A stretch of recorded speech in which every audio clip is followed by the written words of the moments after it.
দেখো বন্ধুরা, এত সুন্দর একটা রেসিপি আমি কি করে রেডি করলাম সেটাই তোমাদের সঙ্গে শেয়ার করছি।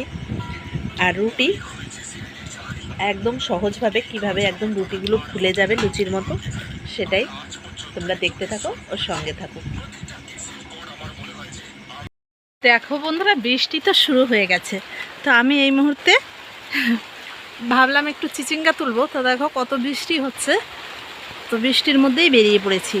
তো দেখো এখানে চিচিঙ্গা তো ঝুলছে, তো আর বাগানে যাওয়া তোমাদের দেখাবো না, এখান থেকে এটাই তুলছি, তারপরে কুচিয়ে নিয়ে তারপরে তোমাদের দেখাচ্ছি। এই দেখো, দেখেছো? তো চলো। আর বৃষ্টি কিন্তু পড়ছে, আমি কিন্তু ভিজে যাচ্ছি, ফোনটার ওপরেও জল পড়ছে। তো দেখো একটা চামচের পেছন দিয়ে করেছি আর সব উঠে গেছে, দেখেছো? তো এবার ধুয়ে নেব, চলো ধুয়ে নিয়ে তারপরে কুচিয়ে নেব। তো দেখো আমি গ্রেটার দিয়ে এটাকে কুচিয়ে নিয়েছি। এই দেখো বেশ করে কুচিয়ে নিয়েছি। এখন আমি এখানে একটু নুন মেখে রেখে দিলাম। তো 2 মিনিট নুন মাখা থাক, তারপরে আবার ফিরে আসছি, সঙ্গে থাকো, দেখতে থাকো। আর এইভাবে রেসিপিটা রান্না করলে কিন্তু দুর্দান্ত একটা অন্যরকম স্বাদ হয়। চলো মেখে রেখে দিলাম, পরে ফিরে আসছি। বন্ধুরা, আমি এখানে কড়াতে বেগুন ভেজেছিলাম, সেই তেলটা রয়েছে। তো এই তেলের মধ্যে আমি একটা ডিম ফাটিয়ে দিয়ে দিচ্ছি।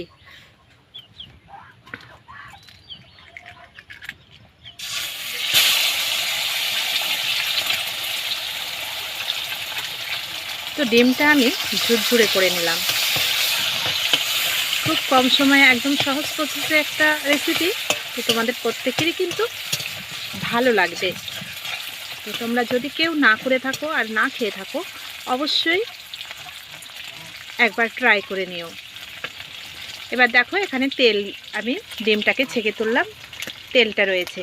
তেলের মধ্যে আমি দিয়ে দেব এবার একটু জিরে।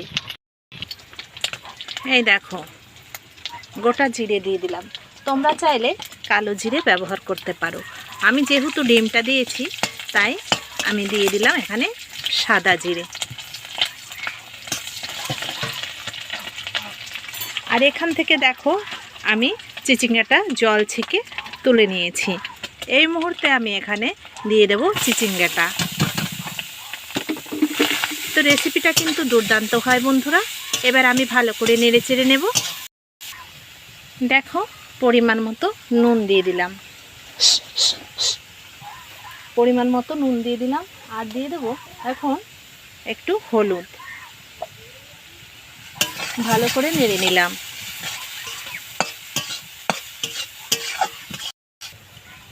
দেখো কয়েকটা কাঁচা লঙ্কা চিড়ে নিয়েছি, এবার এটাকেও আমি দিয়ে দিলাম।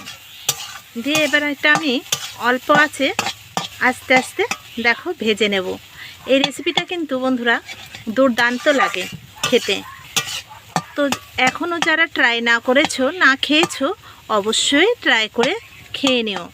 আর ভালো লাগলে অবশ্যই আমার কমেন্টে জানিয়ে দিও। তো দেখো বন্ধুরা, এটা এখন আমার কড়ার উপরেই থাকবে উনুনে, যেহেতু কাঠের জাল। দেখো কাঠের জাল, সেই জন্য অনেকক্ষণ আগুন থাকবে, তাই এটা তাপে তাপে বেশ মানে উনুনের যে কাঠের আগুনের যে তাপটা আছে ওই তাপটাই হয়ে যাবে।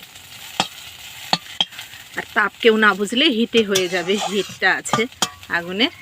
তো দেখো এরকমই আমি ছড়িয়ে ছড়িয়ে মাঝে মধ্যে একটু নেড়ে চেড়ে নেব।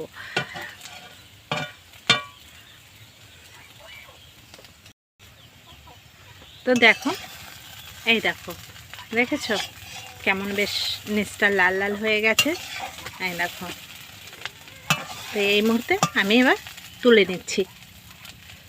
তো চলো গরম গরম ভাতে খেয়ে নেওয়া যাক। বলো। কাজ সব করে দিয়েছি এবার। সব কাজ করে দিয়েছো? হ্যাঁ আবার বলো।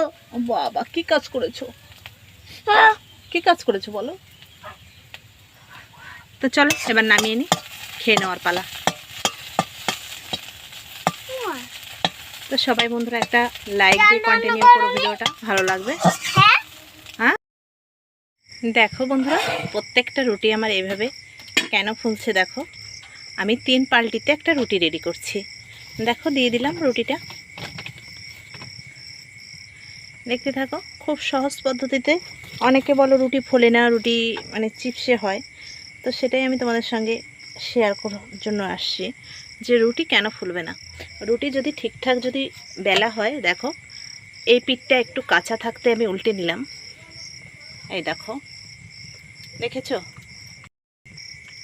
এবার দেখো নিচ পিঠটা, এই দেখো এরকম একটু হালকা লাল লাল হবে, তারপরে উল্টে দেবে। উল্টে দেওয়ার পরে এই দেখো একটা রুটি নিলাম, নিয়ে এর উপরে একটু চাপ দিলাম, হালকা করে আমি ধরে নিলাম। দেখো এই দেখো রুটিটা কেমনভাবে ফুলে গেল। এবার আমি রুটিটাকে তুলে নেব। কিভাবে তুলে নেব এই দেখো, দেখেছো? তো চলো বন্ধুরা, এইভাবে তোমাদের দেখো, যদি আমার রুটি ভাজার পদ্ধতিটা ভালো লাগে অবশ্যই লাইক কমেন্ট এবং শেয়ারের অনুরোধ রইল। তো দেখো আমি আরও একটা দিয়ে দিয়েছি, দেখো এই দেখো এটা কিন্তু কাঁচা পিঠ। আর আমার দেখো রুটি ভেজেছি, আমার কিন্তু গুঁড়ো নেই বেশি। আমি রুটি কিন্তু খুব কম গুঁড়োতে, মানে যখন রুটিটা বেলতে হয় তখন কিন্তু খুব কম গুঁড়োতে বেলতে হবে। অনেকেই বলে যে রুটি ফোলে না, রুটি এরকম চিপসে যায়, আমার হাতে রুটি ফোলে না, এরকম অনেকেই বলে। কিন্তু কেন ফুলবে না বন্ধুরা, তোমরা একটু চেষ্টা করলেই ফুলে যাবে রুটিটা। দেখো রুটি ভাজাটা হচ্ছে সম্পূর্ণ তাক। এবার দেখো আমি আবার উল্টে দিলাম। তোমরা যদি কেউ মনে করো যে খুন্তি ছাড়া রুটি ভাজবে, কোনো ব্যাপার নাই। দেখো দেখেছো? এই দেখো এবার আমি রুটিটা তুলে নেব। তাহলে দেখলে প্রত্যেকটা রুটি কিন্তু আমার ফুলে গেছে। তো চলো এবার খেয়ে নেওয়া যাক সেই চিচিঙ্গা ভাজা দিয়ে, রুটি দিয়ে চিচিঙ্গা ভাজাটা তো দারুণ লাগছে।